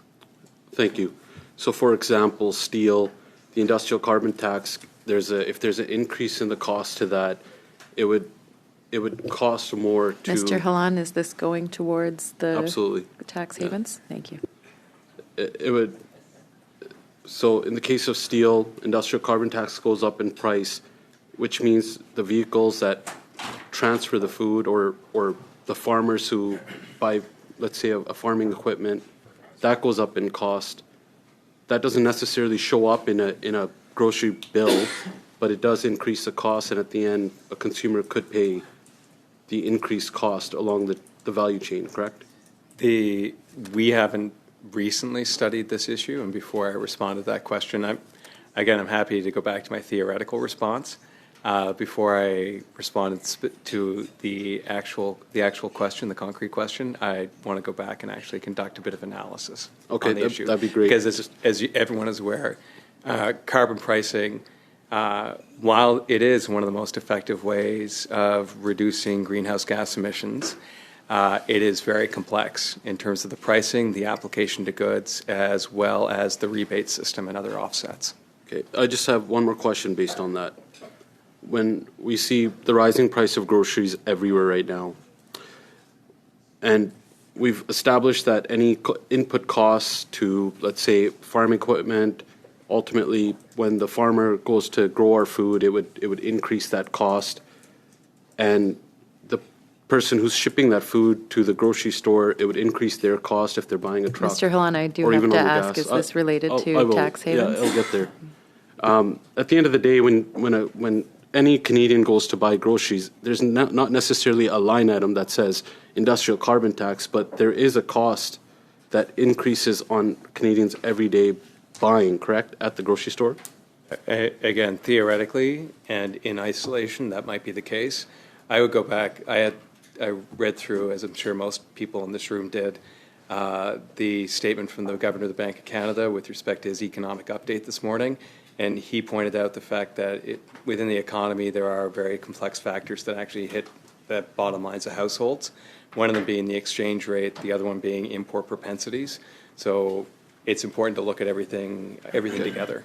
Fair. Okay. In relation to tax havens and the impact that it has on Canada's fiscal position today, and with the budget coming up next week, we see that the government is going to set out some type of vision of what a capital expense is. But will this accounting trick not make it easier to spend more with less transparency? Thanks for the question. So we published a note on this several weeks ago, and one of the things that we highlighted is that the government isn't taking anything away. So while they are going to be presenting their spending plan by dividing spending to the two new categories, capital and operating, the old categories, so everything that we've grown to know and love, will still be there and still be available for us to analyze. And at the end of the day, the debt is still the debt the total cost is still the total cost. It doesn't matter whether we split it into different categories or we create different line items for it. At the end of the day, the debt is still the total debt at the end. Yeah. Wait. Yes. And I'd say something we flagged in the note is that the definition of capital, from our perspective, seems very broad. So it's much broader than we see in other jurisdictions. Which is why I asked, isn't this a form of, it won't be transparent? Mr. Halan, how is this related to the current study? I'll get there. Another point I actually made at the Government Operations Committee was this is the approach the government has indicated they're taking internally to make budgeting decisions, and it's very transparent that the way in which they're making decisions internally is also the way in which they're going to be communicating that information to parliamentarians. Well, thank you, Mr. Halan. That concludes the time. So thank you. We will now go to Mr. Sawatsky for 5 minutes. Thank you, Chair, and thank you to the witnesses for coming today. So former PBO Kevin Page said that the deficit financing capital investment will accrue long-term benefits for young and future generations, and that the separation of operating and capital-related spending is an important transparency improvement. So I just wanted to see if you agree with these conclusions. Thanks for the question. I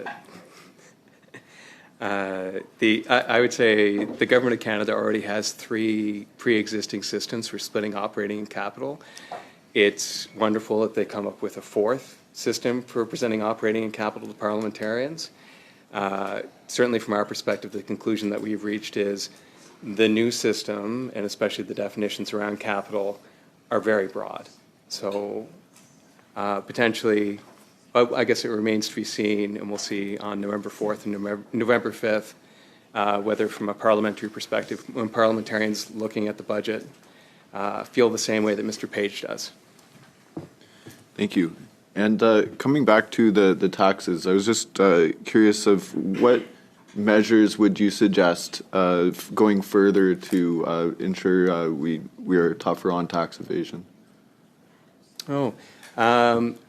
I don't know that that's something that we're well placed to comment on. It seems like the question would be more appropriate for another agent of Parliament, like the Auditor General. Do you have any suggestions as to some of the technology that is currently being used to track the tax evasion that's happening? No, it's certainly not from a technological or operational perspective. It wouldn't be. We're not well placed to comment on that. What I would say is something that we've seen in the past in the raison d'etre for our organization is the one of transparency. So certainly there seems to have been an impact with the creation of our office and the accuracy and the transparency around economic and fiscal forecasting on the part of the Department of Finance and the government. That's something that's been concluded by the International Monetary Fund and the OECD. And potentially having something similar, or us playing a similar role, if Parliament deemed it appropriate around the tax cap, that's something that could potentially be similarly helpful. Shining a light on the dark corners of the government occasionally provides benefits. Mm-hmm. If you could just maybe elaborate a little bit about what the details of that would be. With respect to?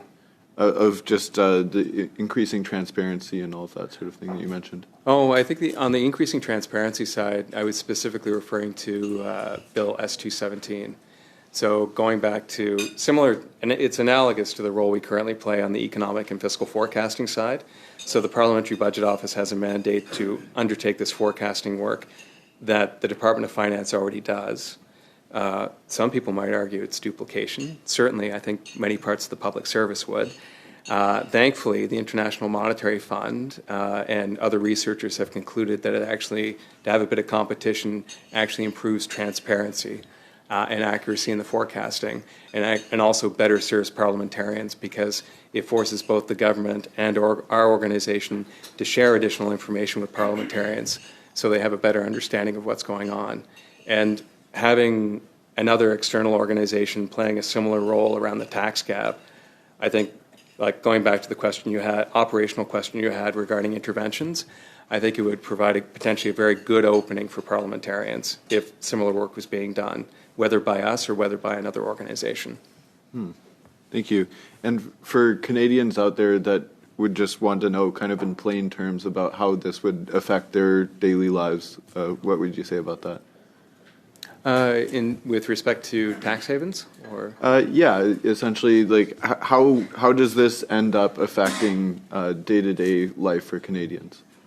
I think everyone has a really clear sense of the fact that there are people that potentially have money to pay high-priced lawyers and accountants to set up complicated tax structures, so they potentially don't have to pay their fair share. And for the vast majority of the 30 million people that file T1 tax returns, it means that they have to pay more for the social programs that Canadians value. You have 15 seconds left. That's all my questions. Thank you, Chair. Thank you. Thank you, Mr. Sawatsky. Moving on now to Monsieur Simard pour 2 minutes et demie. Merci beaucoup. Thank you very much. I don't know if, Mr. Jacques, you know if there are mechanisms in government or if you have carried out studies on audits before government issues contracts to a corporation. Is there some kind of verification to find out whether the corporation uses tax havens? I remember KPMG, which was criminally accused in the United States, and in Canada there was an agreement between Clark and KPMG in court, and that's a multinational that receives lots of contracts from the federal government. So is there a mechanism in the government to not systematically, but at least to verify whether the corporations doing business with the government use tax havens? I don't know. Maybe my colleague may answer. To my knowledge, there's no mechanism to check that. Even if there were one, as department officials explained, in most cases, these corporations can operate while respecting the letter of the law. Even if they are seen to be involved with tax havens, I'm not a lawyer, I can't tell you if that's the case, but I imagine it will be difficult to deny them contracts simply because they operate in a tax haven. But to your knowledge, there's no mechanism that will allow the government to get the picture.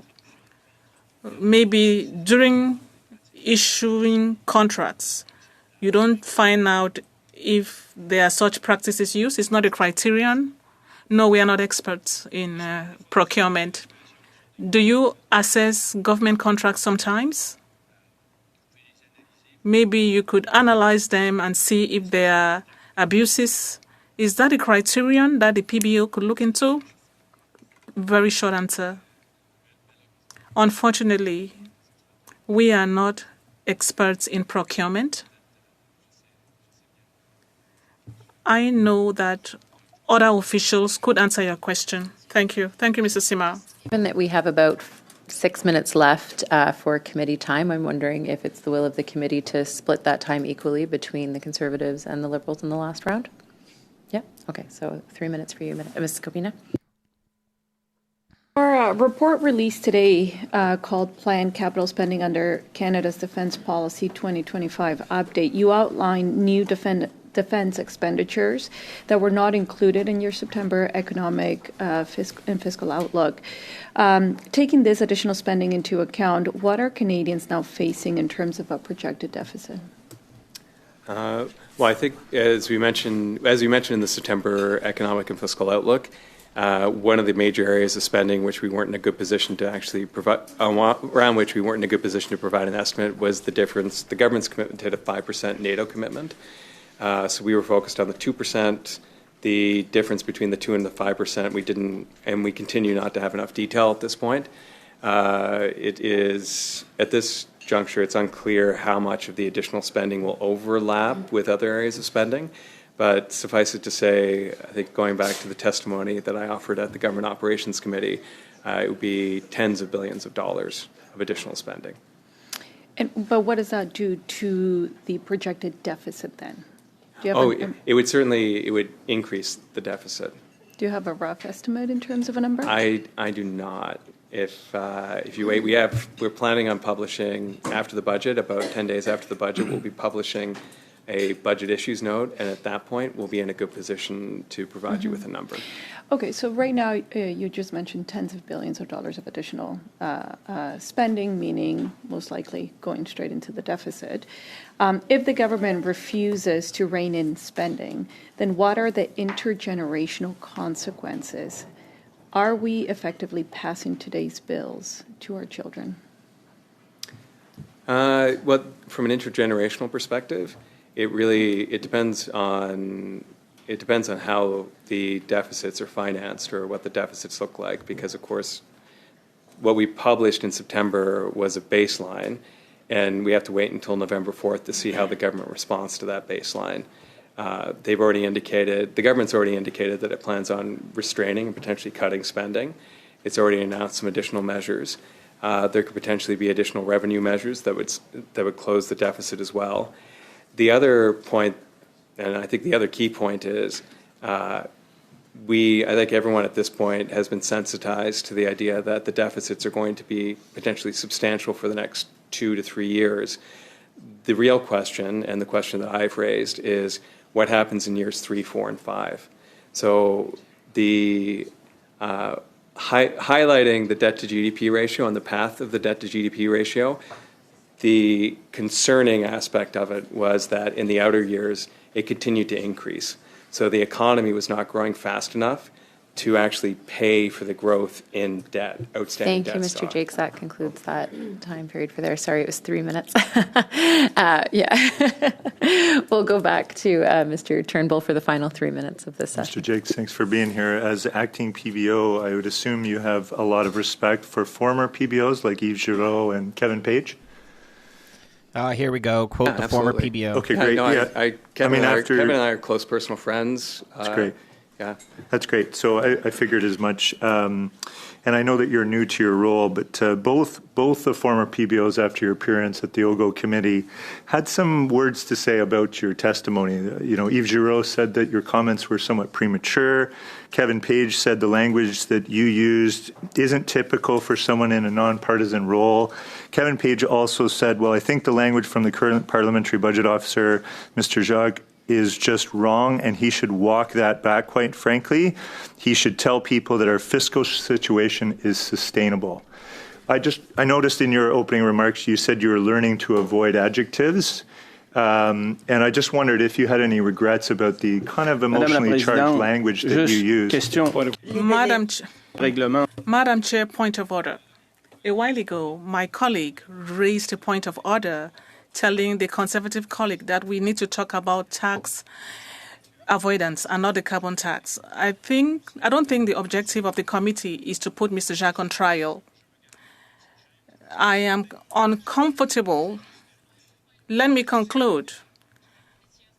Mr. Simard, conclude. Simard, finish his point of order. Then I have Mr. Kelly, and then we'll go to Mr. Turnbull.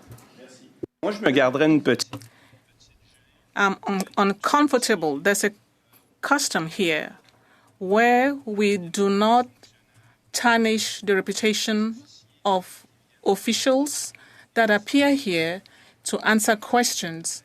I don't believe that Mr. Turnbull's question has anything to do with tax avoidance. So let him apply the same comment he was raising for the Conservative colleague. Thank you, Here, Mrs. here. Sima. Mr. Turnbull on the same point of order. Yes, thank you, and I agree with Mr. Simard, and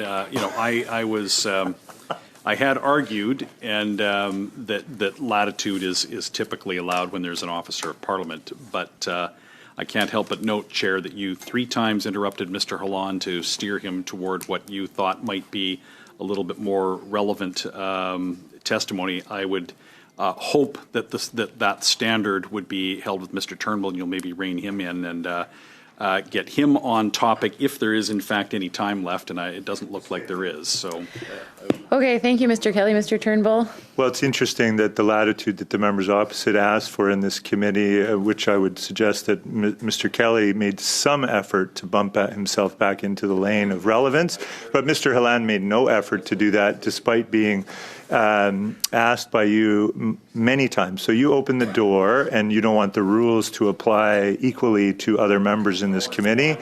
And I do think, Madam Chair, that if you allotted that latitude to members on the Conservative side, our Liberal members should have the same. I hear you, I'm sorry, Mr. I have Holland. the floor. Yeah, Mr. Turnbull has the floor, so we'll come to you in a moment. I did hear you, and I mentioned that you were on the list. Are you? I mean, pardon me, Madam Chair, but I'm used to Conservative hypocrisy, but at the committee, we should, I think, allow the same latitude to all members on the committee. If other members are arguing latitude when they have time to ask questions, then that should apply to all members equally. Mr. Turnbull. Mr. Holland on the same point of order. Absolutely. Thank you, Chair. And I want to thank my friend, Mr. Simard, for bringing up this very relevant point of order. I fully agree with him and Mr. Kelly. I think that the issue here with what Mr. Turnbull is trying to do is make a personal attack to Mr. Jakes. And I don't think that is the point of relevance that we're trying to bring up here, that he's trying to use someone else's words against Mr. Jakes, which is not only unfair, it's unprofessional. And I would ask Mr. Turnbull to please respect our witness and not make any personal attacks. You're more than welcome to go down the path of tax havens, which this study is on, which we all focused on. We all had said tax havens in all of our interventions, and I'm just hoping that Mr. Turnbull would respect the committee and do the same. Mr. Holland, I would like everyone to focus on tax havens. However, I didn't stop you from asking your questions. I just gently reminded you what we were focused on. Other members, Ms. Kobina, Mr. Sawatsky, also asked questions, and I provided that latitude. Look, we are now past the committee time, and so I, look to the members to ask if there's a willingness to adjourn. Before I do that, we do need to approve the budget for this particular studies. For this study, committee members received a budget request yesterday regarding the study of the use of offshore tax havens. The amount requested is $32,450. Is it the pleasure of the committee to adopt this budget? Yes? Okay. Thank you for your humor, Mr. Holland. Always appreciated. Okay, thank you. That budget is adopted. I'd like to thank our witnesses for appearing today. And if there is leave for this committee, we will adjourn. Yep. Okay. Thank you. $32,000 for the study, and that doesn't even include what we pay them or what gets costed in for catering. Like, they get an extra stipend for being in committee, and that budget is just for witnesses that come because they may need travel costs, they may need hotels. I think there's other costs included with virtual. If somebody's virtual, you have to send them a headset a week before, so that way they have a government-approved headset. But yeah, anyway, that was quite interesting. I'm sorry for the jitterness of the first 45 minutes when we were listening to the Stellantis CEO, but that was not me. I even checked with a few other people afterwards, and the committee was, having connection issues. across multiple different devices. So it's obviously just a House thing at this point. They were having tech issues during question period and stuff. So it's just they've been having some tech issues today. It seemed to me like this committee was fine. It didn't have any connection issues. So it tells me that there's certain areas of Parliament where they are experiencing issues. But anyway, we will be live tomorrow. I'm just going to briefly check to see what's going on tomorrow. I believe we're covering one of the committees in the morning. I haven't double-checked. Procs in camera. Public accounts is in camera. There's the security committee. There's OGO in the afternoon. We could probably tune into OGO, I mean. So tomorrow, what's it looking like? You going to cover something in the morning? Yeah, that's what I'm... Secu, that's what I was just saying, the security committee. I'm just double-checking that right now, what they've got going on. Bum. Bill C8, so they're covering the same study again. Yeah, and they've got a bunch of cyber security experts. And the Canadian Constitution Foundation, because they're the ones that were having issues with turning off people's internet. So that one might be pretty good. We could probably cover that in the morning. And then in the afternoon, there's the Justice Committee, and there's also OGO. OGO's got Lightbound in there, and the President of the Treasury Board. And then, Minister of Foreign Affairs. So there's going to be Anita Anand in the Foreign Affairs Committee and the Department of Foreign Affairs. I think that one's probably the most interesting to tune into, because Lightbound's kind of a snooze. He's not the most provocative MP. He's quite cordial. Okay, anyway, we'll call it here. We'll definitely be live tomorrow at 11 a.m. Going to cover the Security Committee. We'll be live at 2 p.m. for question period, and then we'll be live in the afternoon. So, 3 streams tomorrow. Anyways, before I go, I'll just give because I never try to talk over the chat while committees are going on, but Chris, thank you so much for being a member for 13 months. I mean, it just sounds crazy that it's been that long. Cindy, thanks for joining into the club. Canadian Bandit, thanks for joining into the club. Robin, Joe Bobby Cat, appreciate you guys all becoming members. Really supports the channel. Of course, just watching and tuning in supports the channel, but going that extra bit really helps. So thanks so much, guys. Excuse me, for tuning in. And I will see you guys tomorrow. Have a great rest of your evening. Go Jays go. And cheers.